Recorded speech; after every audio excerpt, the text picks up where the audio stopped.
Assalamualaikum warahmatullahi wabarakatuh. Om Swastiastu, Sampurasun teman-teman. Balik lagi bersama saya Cipta Romanto dalam Wild Hunter. Boom. Oke teman-teman.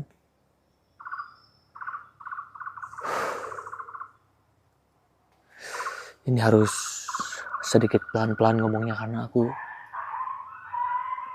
lagi di dalam hutan ya. Hari ini aku lagi berburu burung punai di hutan. Kemudian pas aku buka WhatsApp, terus buka sosial media, ada berita terbaru nih teman-teman, datangnya dari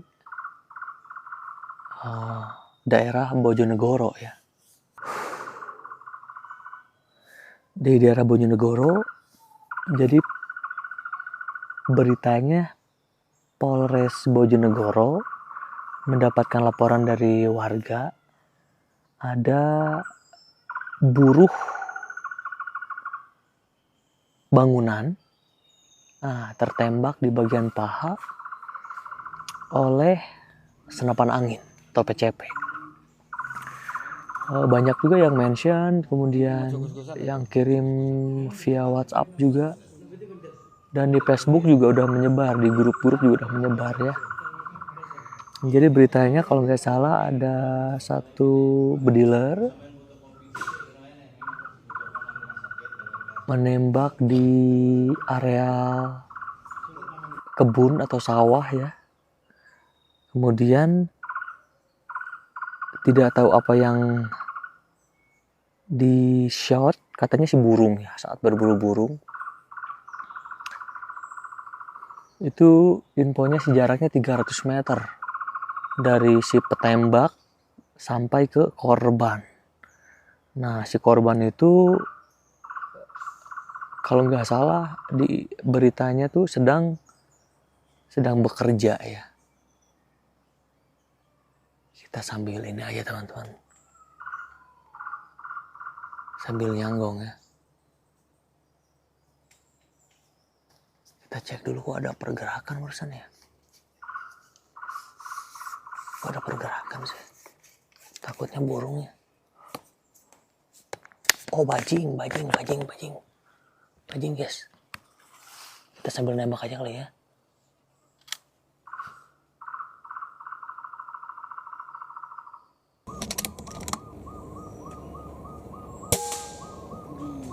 Jadi gua nomor gua. Nenggak tuh. Oke.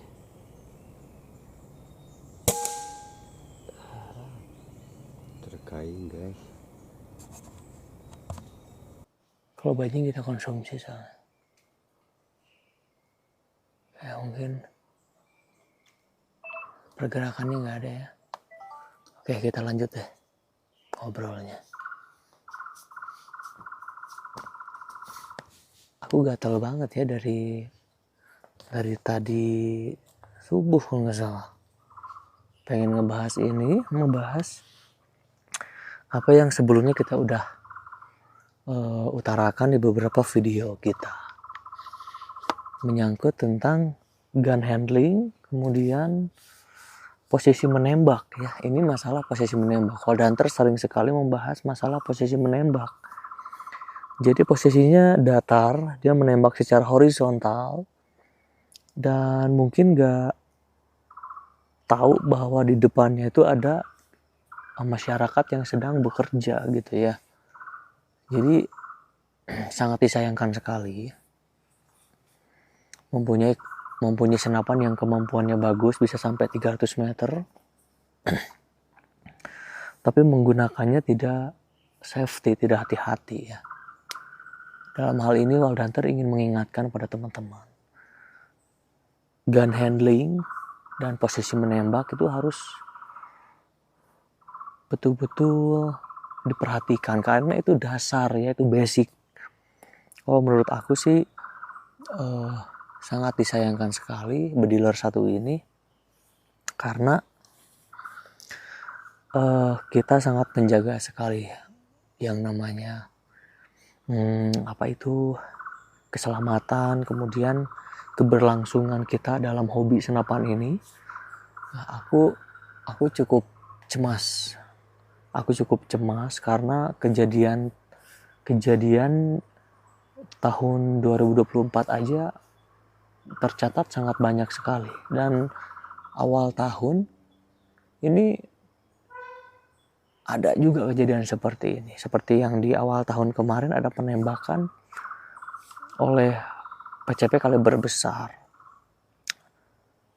Teman-teman, saya kira yang oknum-oknum seperti ini sebetulnya bukan bediler seperti kita ya. Kita menganggapnya ini bukan bediler, karena yang namanya bediler itu sangat menjunjung sekali namanya keberlangsungan hobi kita di senapan angin. Tidak asal nembak, kemudian kita berpikir kembali bahwa apakah derajat menembak kita bisa berbahaya untuk masyarakat atau tidak, kan seperti itu ya. Kabarnya sih bapak yang tertembak ini sudah ditangani oleh tim medis. Kemudian kalau nggak salah tersebar fotonya juga di paha kiri, kalau nggak salah sih pelurunya masuk ke paha. Dan menurut keterangan dari Polres Bojonegoro itu ditembak dari jarak 300 meter. Bayangkan teman-teman, senapan saat ini dia memiliki kemampuan yang sangat luar biasa. 300 meter itu bukan jarak yang pendek saya kira ya. Bahkan itu mungkin bisa menyaingi senjata api. 300 meter masih bisa masuk ke kulit kita dan ke daging kita, itu saya kira powernya sangat besar sekali. Makanya coba kalau beli senapan yang kemampuannya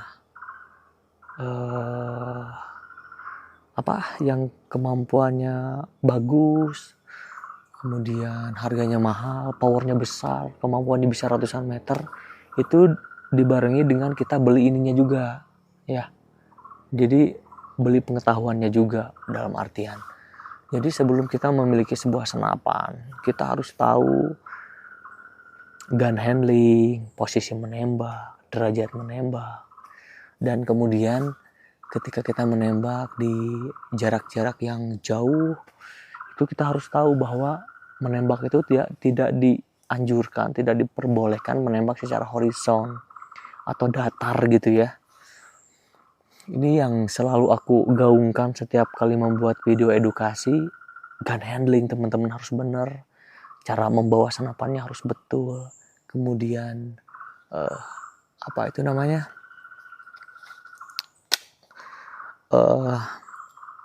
derajat menembak, posisi menembak juga harus betul. Jadi kayak aku sekarang nih, aku berburu di hutan nih teman-teman. Aku posisikan senapan pasti selalu ke atas. Mau ada burung, mau enggak, aku posisikan senapan ke atas. Kenapa?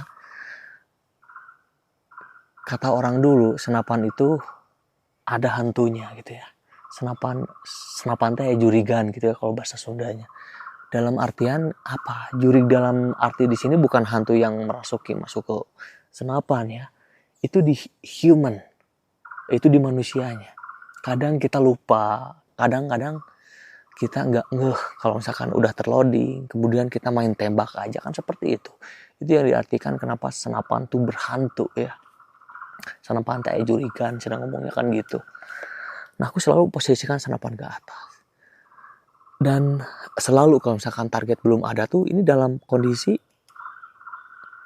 tidak ada peluru gitu ya. Ditembakin nggak bisa karena nggak ada peluru. Kita selalu off chamber, off load ya. Nah, ini bisa jadi pembelajaran kita ke depan buat teman-teman yang merasa masih belum disiplin menggunakan senapan. Coba kalau bisa posisi menembaknya harus dibenahi lagi.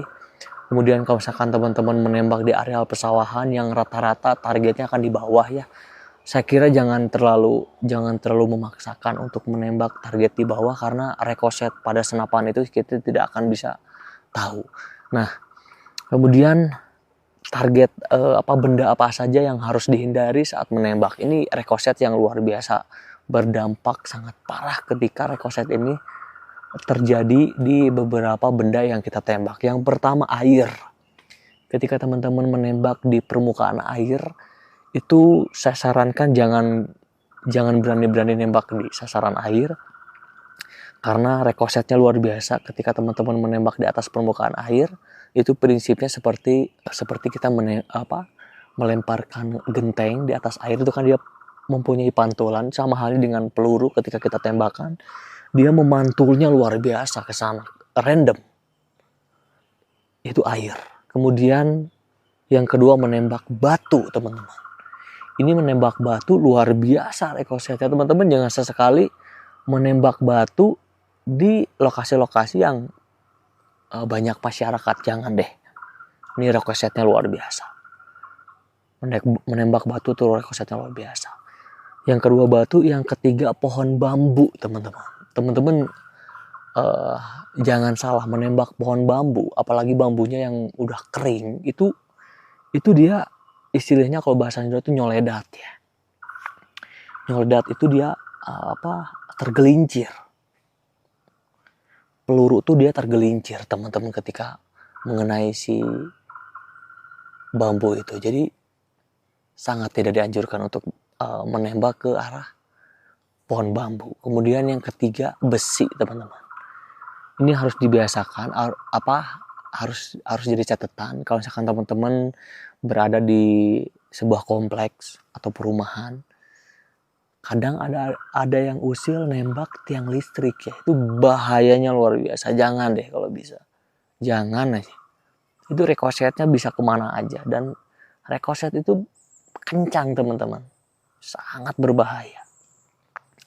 Yang kelima, nembak tanah. Nembak tanah yang kering. Jangan salah, itu pelurunya ricochetnya luar biasa. Ini harus jadi catatan 5 yang tadi. Air, elemen air, kemudian batu, pohon bambu. Bambu itu maksudnya ke kelompok rumput-rumputan ya, bukan pohonnya. Bambu, kemudian tiang listrik atau besi. Yang kelima, tanah kering. Nah, ini 5 yang harus kita garis bawahi. Kalau misalkan teman-teman ada yang bisa menambahkan apa saja yang bisa membuat peluru jadi ricochet parah, teman-teman bisa tambahkan. Nah, buat para pemula, sebaiknya pelajari dulu video ini. Apa yang harus dihindari, benda apa yang harus dihindari untuk ditembak, kemudian posisi menembaknya harus seperti apa. Usahakan semua menembak ke atas. Oke?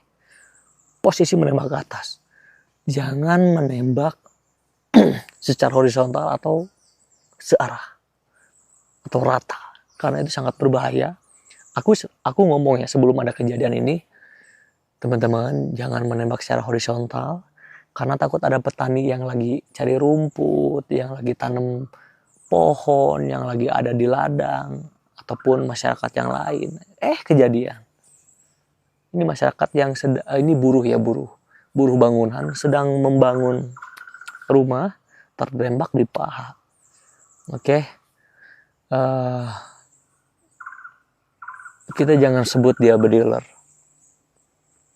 Bediler gak seperti itu. Bediler ketika menembak, dia berpikir panjang ketika akan menarik sebuah trigger. Karena peluru, teman-teman, ketika keluar dari laras, itu tidak ada satu orang pun yang bisa mengstop peluru untuk masuk lagi ke dalam laras.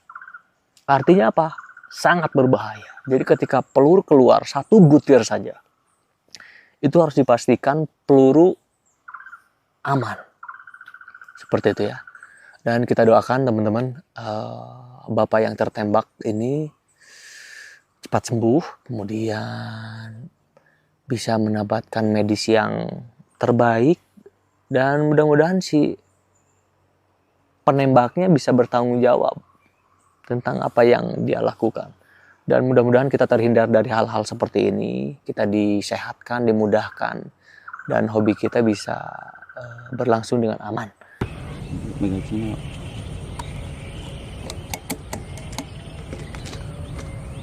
Bener tuh. So, Ya.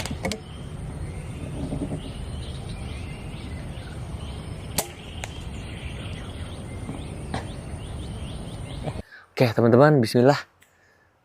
Kita berdoa sama-sama. Selalu kita ucapkan doa menurut kepercayaan dan agama masing-masing. Untuk berdoa dipersilahkan. Bismillahirrahmanirrahim. Alhamdulillahirabbil alamin. Arrahmanirrahim. Maliki yaumiddin. Iyyaka na'budu wa iyyaka nasta'in. Ihdinas siratal mustaqim. Siratal ladzina an'amta 'alaihim ghairil maghdubi 'alaihim waladdallin. Rabbighfirli amin. Alhamdulillah teman-teman, mudah-mudahan bisa jadi pencerahan video yang satu ini. Kemudian kejadian yang terjadi pada tanggal 14 kalau nggak salah bulan 1 2025 menjadi pembelajaran buat kita. Kita ambil hikmahnya. Dan buat para pemula, keep safety first. Apapun yang terjadi dalam hutan, kita harus menjunjung tinggi keselamatan dan keamanan kita bersama. Untuk bediler, untuk dunia hobi kita bersama. Hanya di Wild Hunter. Thank you banget. Om Swastiastu, Sampurasun. Assalamualaikum warahmatullahi wabarakatuh. Not wild, not hunter. Boom.